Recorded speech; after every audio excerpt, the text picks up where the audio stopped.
Hi friends. నమస్తే మహాబ్రోస్, నేను మీ నవీన్ రత్నాల. ఈరోజు ఒక ప్లేస్కి అయితే వెళ్ళబోతున్నాం. ఆ ప్లేస్ ఏంటి అనేది నాకు తెలీదు, మా వాడు తీసుకెళ్తాడంట. Let's get into the video. ఆ ప్లేస్ ఏంటో తెలుసుకునే ముందు ఏలూరు జిల్లా గురించి తెలుసుకుందాం. ఈ జిల్లాలో మొత్తం 655 రెవెన్యూ గ్రామాలు ఉన్నాయి. వాటిలో 624 గ్రామాలు జనావాస గ్రామాలు అండ్ మిగిలిన 31 గ్రామాలు జనాలు లేని గ్రామాలు. ఈ జిల్లాలో మొత్తం 550 గ్రామ పంచాయతీలు ఉన్నాయి. అండ్ ముఖ్య నగరం వచ్చేసరికి ఏలూరు. అందులో పట్టణాలు cities, main cities Nuzvid, Jangareddygudem, Chintalapudi, Kaikaluru. And ఈ ఏలూరులో శాసనసభ నియోజకవర్గాలు ఏంటంటే ఉంగుటూరు, ఏలూరు, కైకలూరు, గోపాలపురం, చింతలపూడి, దెందులూరు, నూజివీడు, పోలవరం. సో ఇవి శాసనసభ నియోజకవర్గాలు.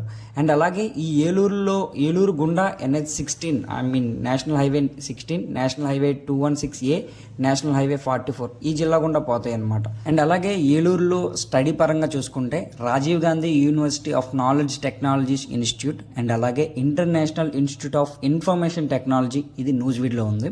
And Ashram medical college, Alluri Sitaramaraju educational society. ఏలూరు జిల్లాలో ఆరోగ్యం, విద్య, వైద్యును ప్రోత్సహించడానికి 1998లో ఇది కన్స్ట్రక్ట్ చేశారు. దీన్నే ఆశ్రమ్ కాలేజ్ అని పిలుస్తున్నారు. అండ్ సర్ సిఆర్ రెడ్డి విద్యా సంస్థలు మీ అందరికీ తెలిసే ఉంటుంది. ఆల్ ఎడ్యుకేషన్ అంటే KG to PG వరకు అన్ని ఇన్స్టిట్యూషన్స్ ఈ సిఆర్ రెడ్డి గారి పేరు మీద ఉంటాయి. సిఆర్ రెడ్డి అంటే స్వర్గీయ కట్టమంచి రామలింగారెడ్డి గారని మీనింగ్ అనమాట సిఆర్ రెడ్డి అంటే. సో అన్ని ఇన్స్టిట్యూషన్స్ 1930లో కన్స్ట్రక్ట్ చేశారంట. అండ్ ఇక్కడ మెయిన్గా ఇంజనీరింగ్, ఫార్మసీ, అలాగే అదర్ స్టడీ పరంగా అన్నీ CBSE syllabus and normal syllabus అన్నీ ఉంటాయి ఇక్కడ. అండ్ ఇంకా మెయిన్గా Saint Teresa women's college, Eluru ప్రభుత్వ వైద్య కళాశాల, అలాగే Saint Joseph dental college, Ramachandra engineering college, ఇలాంటి ఎన్నో ఎడ్యుకేషన్కి సంబంధించి ఇన్స్టిట్యూషన్స్ ఉన్నాయి ఏలూరులో. అండ్ మెయిన్గా వ్యవసాయంకి వచ్చేసరికి ఈ ఏలూరు జిల్లాలో పండే పంటలు ఏంటంటే ప్రధానంగా చేపలు, రొయ్యలు. ఇవి ఏంటంటే ఎక్కడ చూసినా చేపల చెరువులు, రొయ్యల చెరువులు కనిపిస్తాయి. అండ్ అలాగే పామాయిల్ తోటలు, కోకో తోటలు, కొబ్బరి తోటలు, వరి, చెరుకు, పొగాకు, మొక్కజొన్న ఇవన్నీ పండుతాయి అన్నమాట ఈ జిల్లాలో. అండ్ ఏలూరు డిస్టిక్లో చాలా ఇండస్ట్రీస్ ఉన్నాయి. అందులో ముఖ్యంగా RR పేటలోని central plaza and Ambika group of industries. Ambika group of industries అంటే మన Ambika Darbar Batti and jute mill, ఇలా చాలా ఇండస్ట్రీస్ ఉన్నాయి. మేమైతే ఈరోజు కొల్లేరు సరస్సుకి అయితే వచ్చాం. కొల్లేరు సరస్సు లోపలికి వెళ్ళండి. ఎలాగా ఇప్పుడు వచ్చాము, మాకు దారి తెలియట్లేదు. ఎలా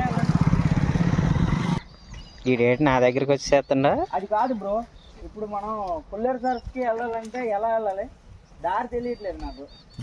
హలో సార్, అటు వెళ్ళాలంట సార్. ఏంటి సార్ ఇలా వాళ్ళ పనే బాగుంది అని చక్కగా స్వేచ్ఛగా మేసుకుంటాం.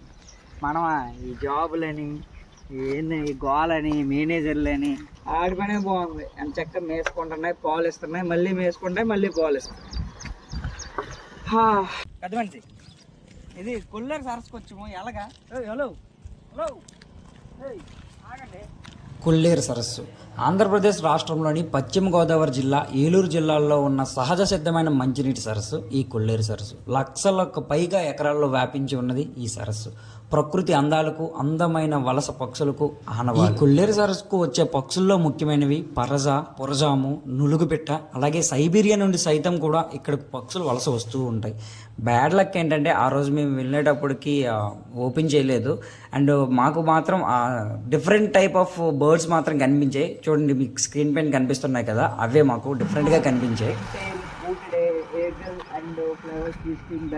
And brown-headed gull, large masked sandpiper, black-tailed godwit, blue throat, spot-billed pelicans, pivot avocot, pantyfold, golden flower snip, spotted red shan, breeding goose, and painted stork.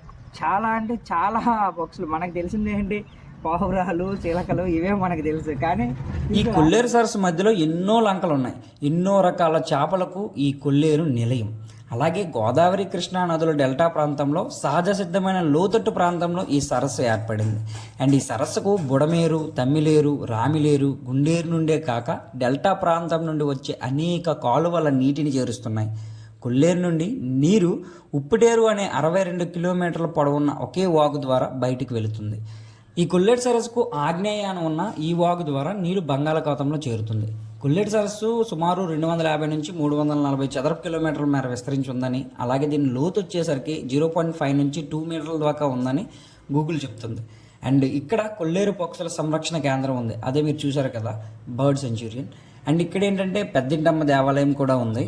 ఈ కొల్లేరు సరస్సు నడి ఒడ్డున ఉన్న కొల్లేటి కోట ప్రాంతంలో ఉన్న ప్రసిద్ధి ఆలయం ఈ పెద్దింటమ్మ వారి ఆలయం.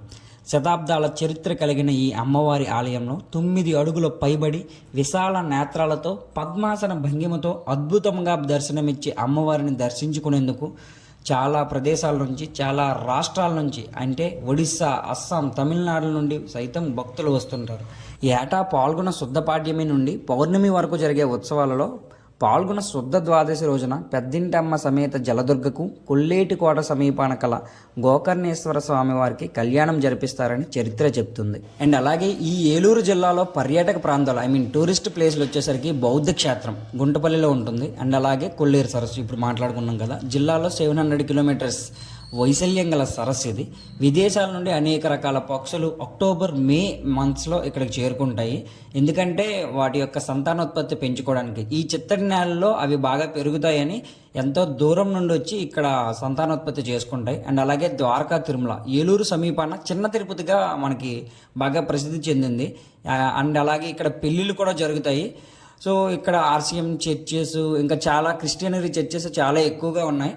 అండ్ సో ఇదండి, ఇలా చేపలు పడుతుంటారు ఇక్కడ. చేపల చెరువులు, రొయ్యల చెరువులు చాలా ఎక్కువ ఉన్నాయి. That's it for today video. For more videos, please subscribe Nani Ratnala. Thank you.